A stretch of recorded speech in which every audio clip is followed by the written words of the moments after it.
മീനും കടുക് വറുത്തിട്ട് ഇതെല്ലാം ഒന്നും കൂടെ ഒന്ന് നല്ലതുപോലെ മിക്സ് ചെയ്യാം. അപ്പം നമ്മുടെ നെത്തോലി വഴട്ടിയത് റെഡിയായിട്ടുണ്ട്.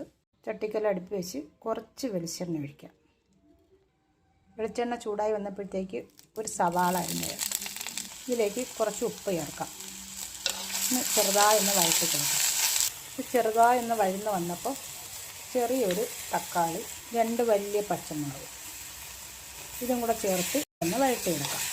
ഇതിലേക്ക് ഒരു ചെറിയ കഷ്ണം ഇഞ്ചി അരിഞ്ഞത്, 2-3 അല്ലി വെളുത്തുള്ളി ഇതെല്ലാം കൂടെ ചേർത്തൊന്ന് വഴറ്റാം. ഇതെല്ലാം അവരവർ എത്രത്തോളം മീൻ എടുക്കുന്നോ അതനുസരിച്ച് ചേർത്തോളണം. ഇത് ഒരുമാതിരി വഴന്ന് വന്നിട്ടുണ്ട്. ഇനി ഇതിലേക്ക് നമുക്ക് മീനിടാം. ഇത് ചെറുതായൊന്ന് ഇളക്കി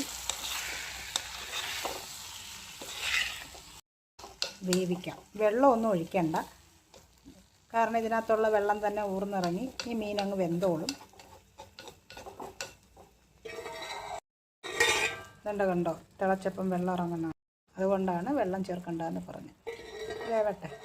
ഇപ്പം വെള്ളമൊക്കെ നല്ലതുപോലെ ഊറി വന്ന് മീൻ വെന്തിട്ടുണ്ട്. എരിക്കാവശ്യമായ പച്ച കുരുമുളക് ചതച്ചിടാം നമുക്ക്. അവരവരുടെ എരിവിനനുസരിച്ച് ഇട്ടോളൂ. ഇനി ഇത് വീണ്ടും കൂടെ ഒന്ന് തേനക്ക് തട്ടിപ്പൊട്ടി വെച്ച് കുറച്ചും കൂടെ വെള്ളമുണ്ട്, അതൊന്ന് പറ്റിച്ചേക്കാം. ഇപ്പം നല്ലതുപോലെ പറ്റി വന്നിട്ടുണ്ട്. നമുക്കൊന്ന് ഇളക്കി നോക്കാം. മീൻ ഉടഞ്ഞു പോകരുത്. കുറച്ച് പച്ച വെളിച്ചെണ്ണ ഒഴിക്കാം.